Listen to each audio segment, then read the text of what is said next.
আমি তোমার কাছে পানি চাইছি, পানি খাবো না আমি। রাখো।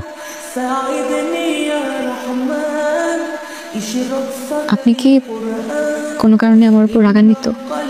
দয়া কইরা কানের কাছে আর ঘ্যান ঘ্যান করুন। দেখুন, আপনি আমার স্বামী, আমি আপনার স্ত্রী। স্বামীর পায়ের নিচে স্ত্রীর বেহেস্ত।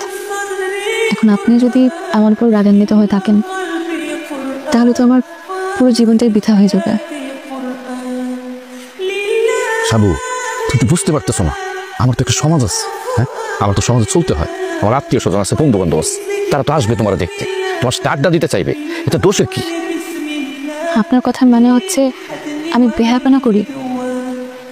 দেখুন, দুনিয়ার রং তামাশা আর আখিরাত এক না। আল্লাহ তাআলা বলেছেন পুরুষ হচ্ছে নারীদের রক্ষক, কারণ আল্লাহ তাআলা তাদের একের ওপর অপরকে শ্রেষ্ঠত্ব দান করেছেন এবং তারা তাদের অর্থ ব্যয় করে।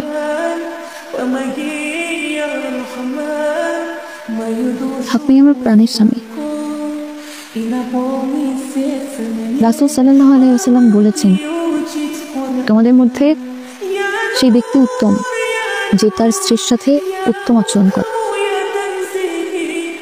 আমাকে আপনি ক্ষমা করে দেবেন।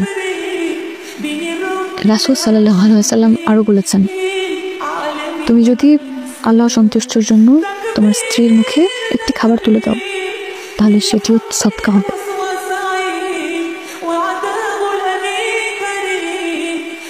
আমার প্রাণের স্বামী, আমি আপনার কাছে বেশি কিছু চাই না। আমি চাই আপনি আমাকে একটু ভরসা দেন, আমাকে বিশ্বাস রাখুন, আমি যেন মুমিন নারী হয়ে নিজেকে গড়ে তুলতে পারি।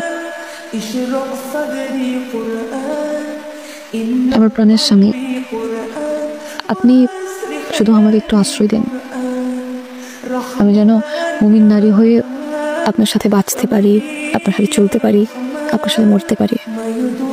আল্লাহর কসম, আপনি আমাকে এমন হাদিস দেবেন না যেটা আমি মানতে পারবো না।